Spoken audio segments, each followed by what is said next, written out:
go!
ating lahat. Thank you very much, Sister Grace. And purihin ng Panginoon sa hapong ito for another opportunity na binigay niya sa atin for us to be able to hear and receive from the Word of God. Amen po ba? No, sabi sa Bible, sa binasa natin kagabi na ang lahat ng kasulatan, all scriptures were inspired by God. Lahat ng kasulatan ay kinasihan ng Diyos at ito ay magagamit para sa pagtuturo, sa pagsuway sa mga mali, and at the same time to be able to give us instructions, magbigay sa atin ng gabay ukol sa tamang pamumuhay na dapat natin gawin bilang mga mananampalataya. And so today, we're grateful to the Lord for another day that we can receive God's Word. So tayo po'y manalangin. Lord, marami pong salamat ngayong hapon ay muli kami dadako sa aming pag-aaral ng inyong mga salita. The most exciting part of our worship service kung saan, Panginoon, we will be hearing you speaking to us sa pamamagitan po ng inyong mga salita. Salamat po dahil ang mga salita mo ay puno ng buhay, puno ng pag-asa, puno ng katuruan, Panginoon. Siya magbibigay lakas, magbibigay sa amin ng direksyon sa buhay ng mga. Purihin ka, pinagkakatiwala namin sa inyo ang time na to, at binubuksan namin ang aming mga puso at kaisipan as we receive your word. In the name of Jesus we pray. Amen. Palakpakan po natin ng Panginoon, mga kapatid. Let's give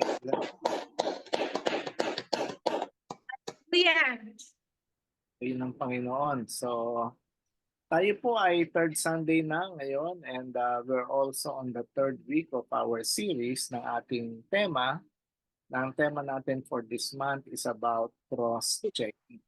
And we have been saying na ito pong cross-checking na ating pong binabanggit ay ukol sa pagtingin natin ng ating mga buhay in relation to the cross of the Lord Jesus Christ. Sapagkat alam natin na ang lahat ng mga bagay na ginawa ng Panginoon para sa atin, yung kanyang pagtutubos, iligtas sa atin mula sa ating mga pagkakasala, we're all done in the cross of Calvary. That is why we need to somehow, ang bawat isa sa atin ay as we start itong new year ng 2024, ay mahalaga na makita natin ang ating mga sarili sa liwanag ng krus ng ating Panginoon. At makita natin kung ano ba ang kanyang mga layunin, mga mithiin na nais niyang ipagawa sa atin for the year 2024. So, ang ating topic ngayon ay napakaganda sapagkat ito ay pagpapatuloy ng mga bagay na nais ipaunawa ng Panginoon sa atin. If you will remember, mga kapatid, doon sa unang linggo ng ating pag-aaral, ay inaral natin ng tinatawag na self-denial.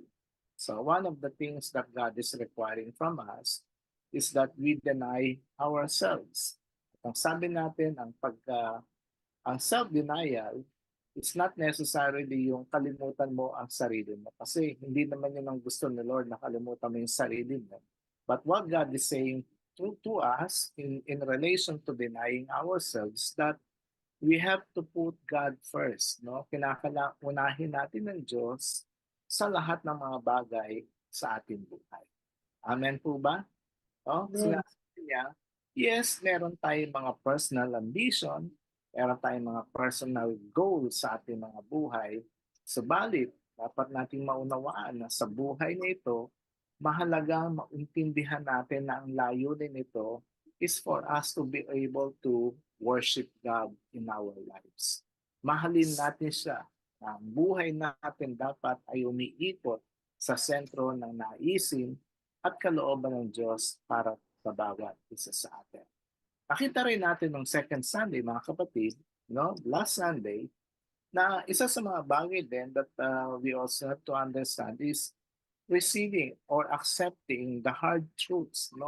Natanggapin natin yung mga mabibigat na katotohanan na itinuturo ng Panginoon sa atin.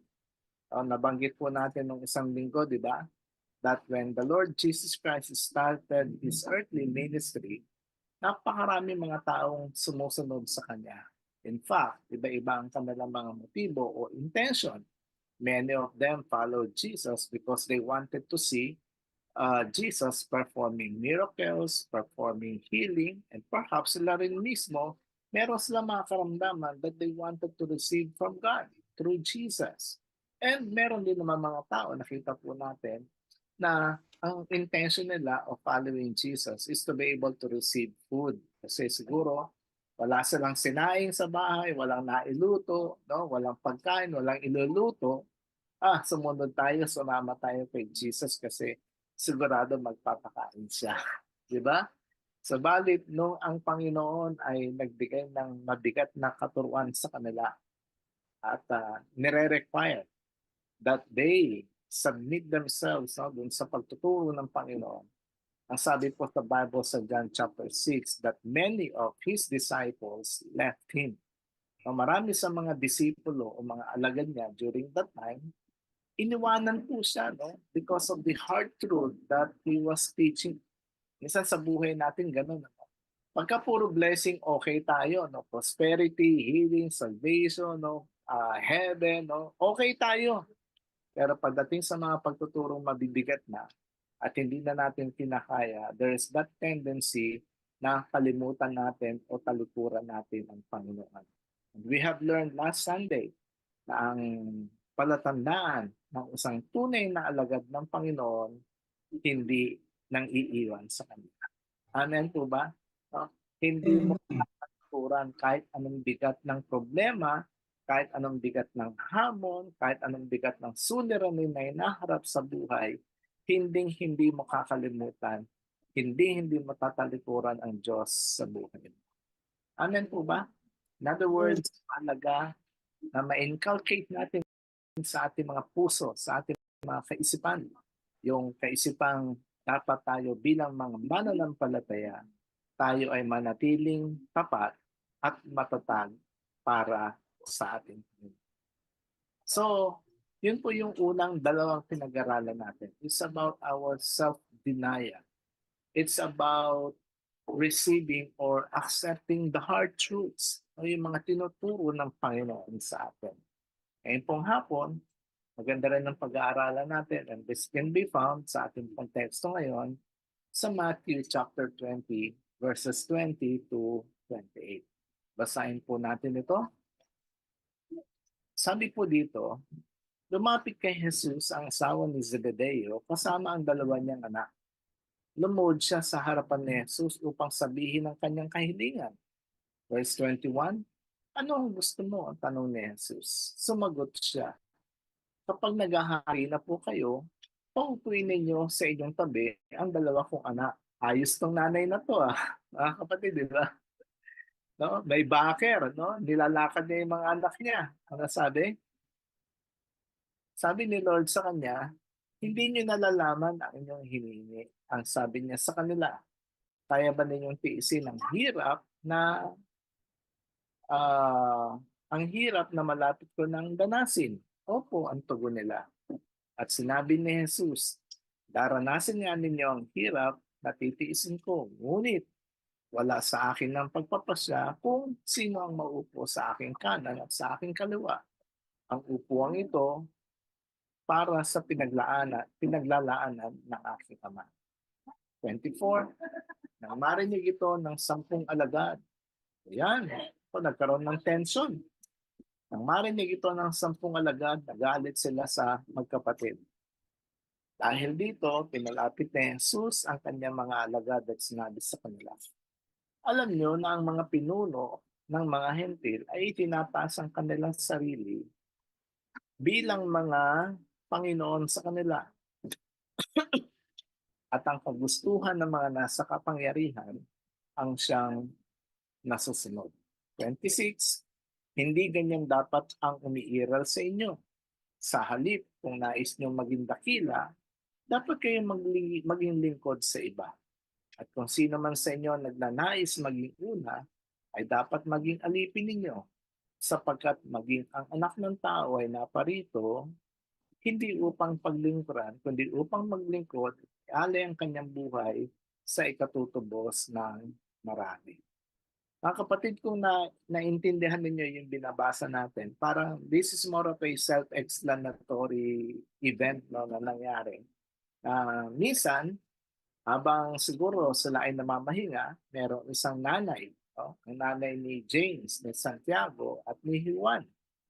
And we all know na si John ay isa sa mga close disciple, no? Part ng inner circle ni Jesus.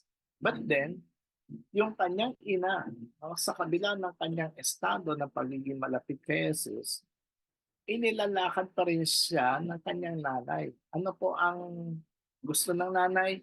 Ang sabi niya, pagdating po ninyo sa inyong kaharian, o pag-upo ninyo sa inyong kaharian, ilagay niyo po yung aking isang anak sa kaliwa, yung akin naman isang anak sa kanan. Halos kumpleto na, no? And perhaps we can understand kung ano yung saloobin ng nanay, because she wanted for her sons to be great in the kingdom of God. So inilalakad niya na magkaroon ng kapangyarihan, ng posisyon ang kanyang mga anak doon po sa paghahari o kaharian ng Diyos. But we see here, mga kapatid, that upon hearing that, Jesus had to tell them, and the rest of the disciples, ang sabi ng Panginoon sa kanila, sorry. Siguro sabi niya, sorry nanay. Hindi ganon ang kaparaanan ng Diyos. Sa kingdom of God, para maging dakila ka, para maging ikaw ay isang, sabi nga, no? Anyone who wants to be great in the kingdom of God ay meron dapat na matutuhan. Sapagkat ang pagiging dakila sa kaharian ng Diyos ay hindi nakukuha sa dami ng kayamanan, hindi sa kaharian ng Diyos ay nakasalalay sa katangian ng ating mga puso at nananaisin natin, hahangarin natin na tayo ay maging lingkod sa ibang mga tao.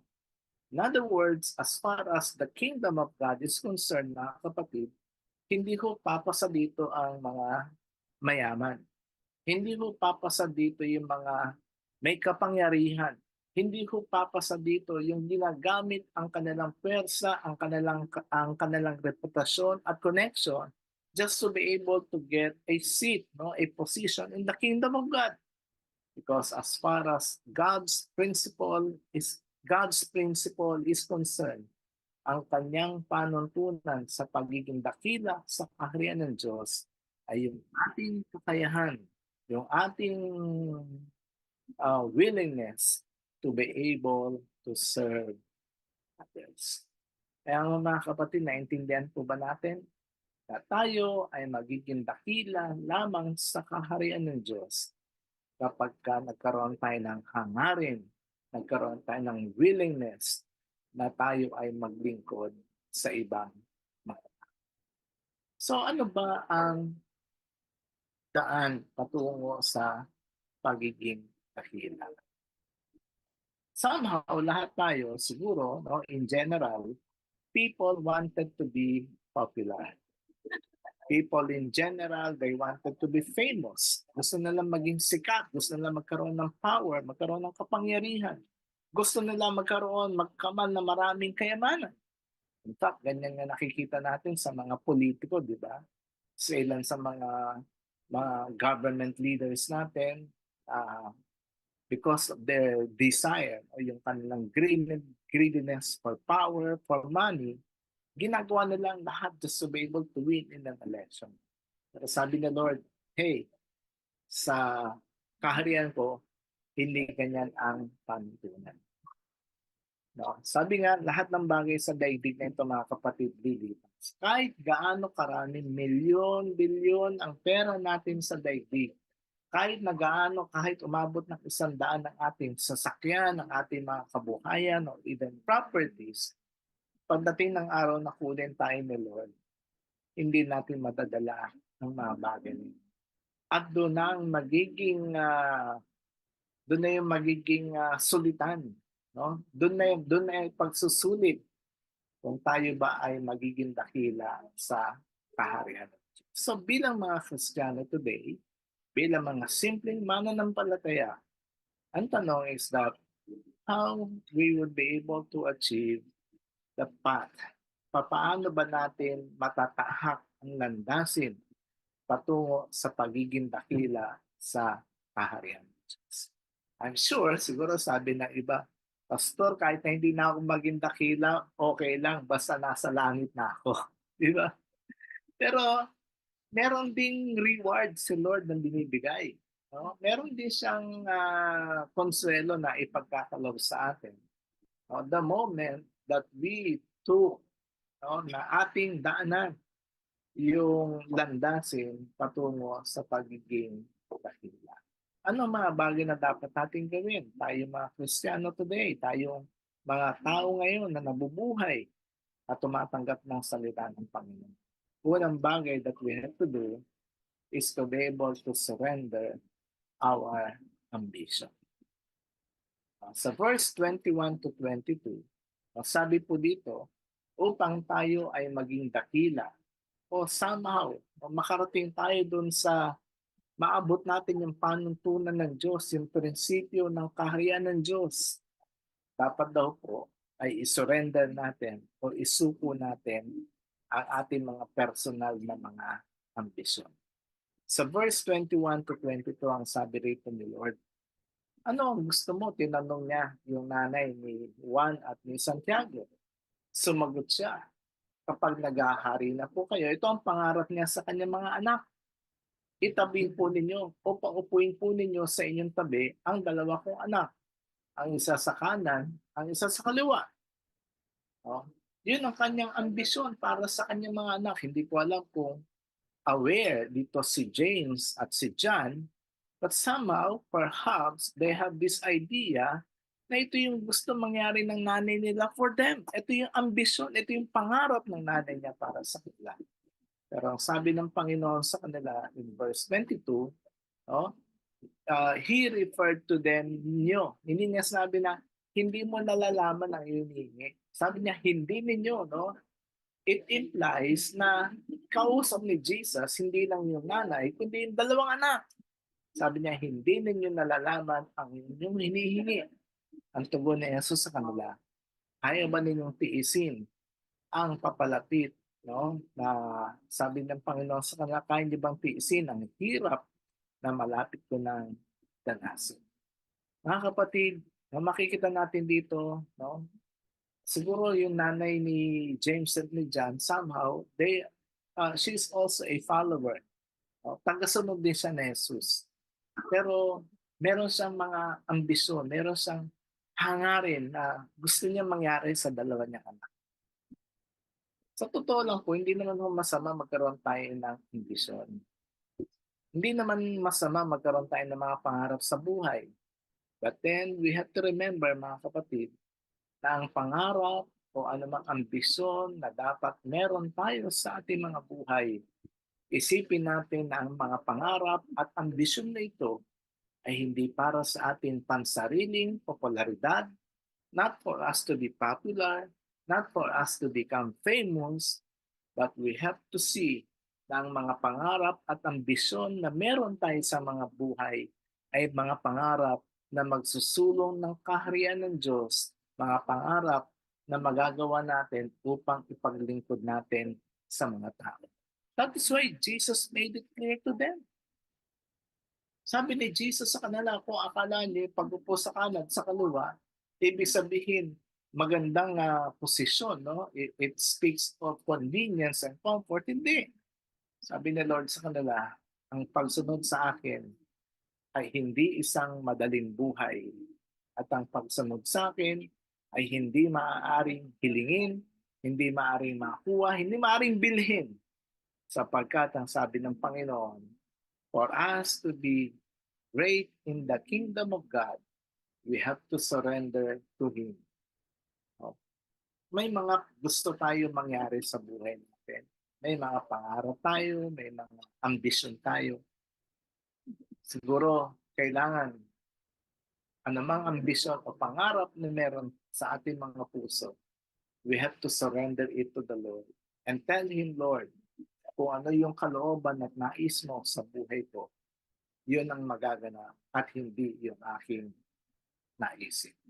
So mga kapatid, you want to be you want to achieve the path into greatness, unang bagay na dapat natin gawin is to surrender. Isuko natin, Lord, may mga pangarap ako, may mga gusto akong mangyari sa buhay ko. But Lord, laying it down to you and asking you na maganap kung ano yung kalooban mo, gusto mo para sa akin. Ayun po ba? Kasi alam nyo, di ba? Sa bali-balita, may mga taong gumagawa ng iba't ibang panloloko, gumagawa ng iba't ibang kasamaan just to be able to achieve their goals in life. No, sabi nga natin, goals in life per se is not bad.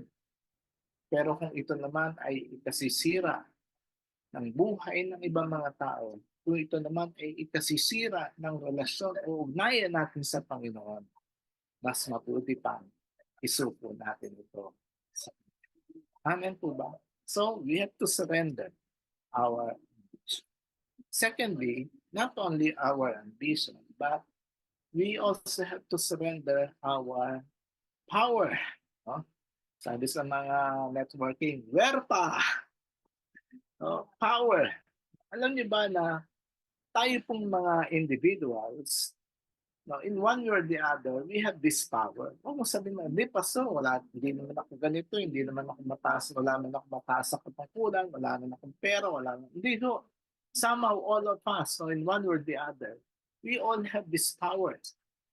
No? And we are being told that for us to achieve greatness in life, not only to surrender our ambition, but also to surrender our power.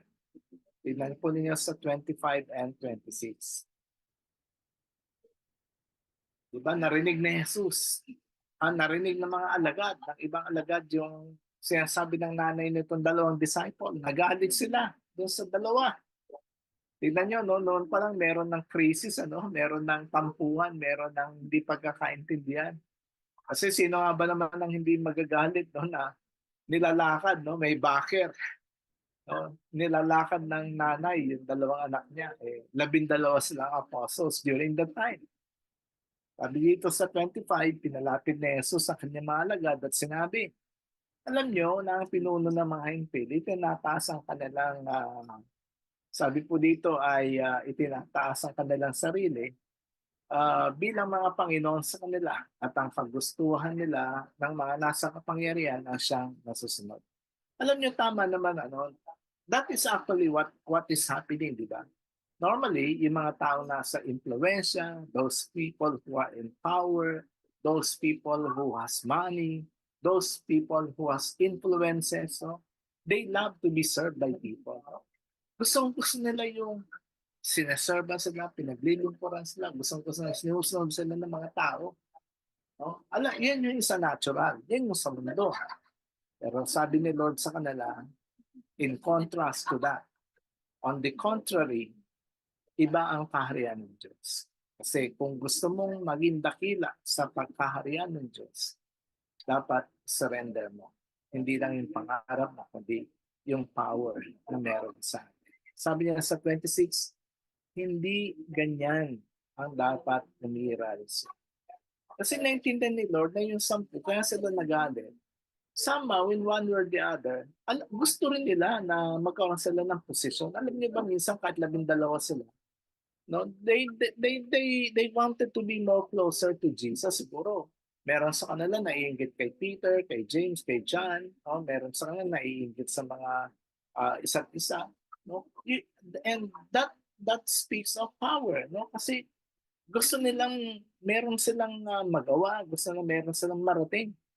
Kaya sabi ni Lord sa kanila, hey, guys, hindi ganyan ang dapat na umiiral sa inyo. Ano ang sabi ng Panginoon sa kanila? Yung nais niyo maging dakila sa kaharian ko, dapat kayong maging lingkod sa iba. Isi mga kapatid, si Jesus gumawa ng contrast, ng pagkakaiba. Ito ang paraan ng mundo, ito ang paraan ng Diyos. Sa mundo, pwede mong gamitin yung influensya mo, kilala, connection, pwede mong gamitin yung pera mo. Pero sa kaharian ng Diyos, kabaligtaran mga kapatid. Sa kaharian ng Diyos, hindi mo kailangan ng pera, Hindi mo kailangan ng connection, hindi mo kailangan ng power. Ang kailangan mo sa kaharian ng Diyos para maging dakila sa kanyang kaharian ay isuko mo yung alam mong kapangyarihan na meron sa iyo and recognize the fact na si Jesus ang Panginoon ng buhay mo. And sabi rito, not only that, you have to learn and you must be willing to serve others. Alam niyo ba na yung paglilingkod sa kapwa, kuminsan iniisip ko, ito ba ay inborn or is it a choice? Di ba tayo pong lahat were born as a sinners. No? Sabi nga tayo po ay may angking kasalanan na sa ating mga buhay. And normally, kapag ka ikaw ay isang makasalanan, no, there is the tendency for us to be selfish. No? Uunahin natin ang mga sarili natin. Di ba? Katulad ng mga bata, no? Kahit yung mga batang maliliit, you will notice them na uh, generally, ang mga bata, they wanted to be first. No? Ay nila, mahuhuli sila, pangalawa. Isa nga yung mga apo namin, pag may sinabi yung panganay, aba yung pangalawa, meron din sasabihin, dalawa pa lang yan, siguro tatlo na yan. Ganun din, no? Gusto nila lahat sila mauna, gusto nila pare-pareho sila, no? Gusto nila, yung sarili nila ang maservan. No? May inggitan, parang gano'n, no? I mean, that's natural because all of us were born to be sinners. Kaya nga, pag na-born again ka, dapat nagbabago yan. Ano po yung pagbabago na nagaganap? Pag tinanggap natin si Lord sa buhay natin, yung ating pagiging makasarili, dapat isinasa isang tabi natin and we are making a choice. Gumagawa tayo ng pagpili at nagkakaroon tayo ng willingness na hindi unahin ang ating sarili bagkos paglingkuran o unahin natin ang iba. And we can do that, mga kapatid. Kahit hindi ka politiko, kahit hindi ka isang politician, pwede mong magawa na unahin ang iba at paglingkuran ng iba for the glory of God. So, iba ko sa kingdom ni Lord. Kasi iba talaga gusto magkaroon ng power. Where pa? Para ano ba magagawa ng power? Then sabi ko ako sa ministry, no? For the past 40 years that we have been serving the Lord in the ministry, halos lahat ng power, ng connection, halos lahat ng position, narating ko, sabi ko nga kahapon doon sa, sila pastor, sila Ate Marvin, sa planning namin, na lahat yan naranasan ko na. At sabi ko, ngayon Lord, ano pa bang hihingin ko ngayon? Ano pa bang ide-desire ko sa puso ko ngayon? Hindi na for more power, hindi na more connection or more authority, but for me to be able to serve others by coaching them, by teaching them, and mentoring them. Mga kapatid, you want to be great in the kingdom of God, learn to serve others, and surrender your position. Hindi na humalaga yung titulo ngayon. Wala nang mga titulo-titulo ngayon. Ang mahalaga ngayon kay Lord, yung ating puso at kagustuhan na maglingkod sa iba. Thirdly, we have to surrender our comfort. Hindi lamang yung ating pangyarihan, hindi lamang yung ating mga pangarap, but even the comfort, yung kaginhawahan, perhaps ng buhay.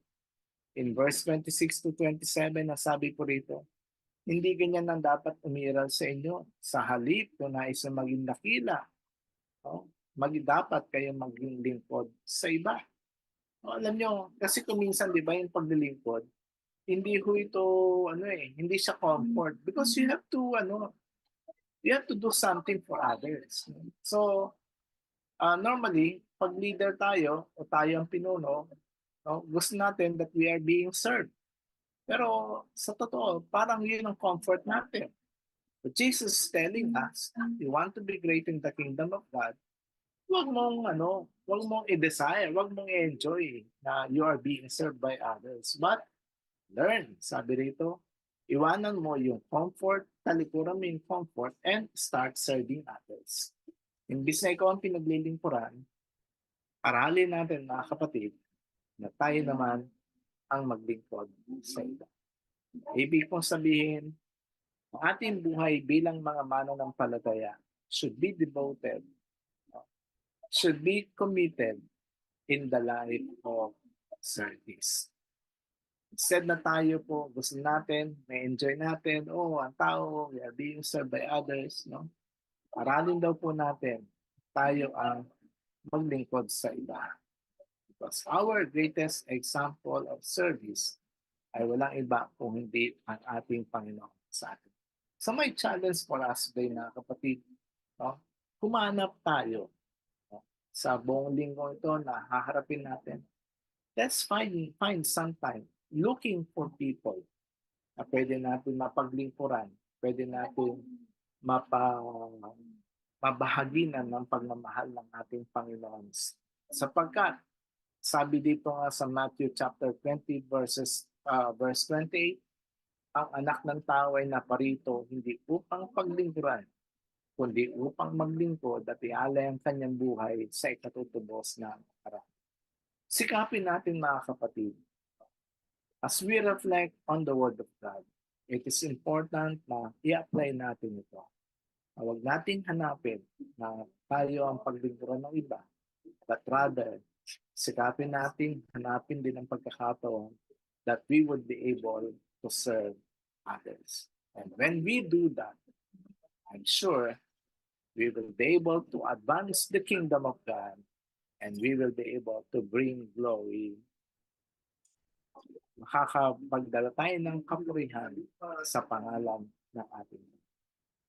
So mga kapatid, you want to be great in the kingdom of God? Take the path to the greatness. Surrender your ambition, surrender your position, and surrender your confidence. Lord, marami pong salamat sa inyong salita that we have received this afternoon. Tulungan niyo po kami, Panginoon, at bawat isa sa amin will be able to apply and do these things, Lord, as you commanded us. At Lord, kami po ay magiging matapat at magiging matatag para po sa inyong kapurihan at karangalan. In Jesus' name we pray. Amen.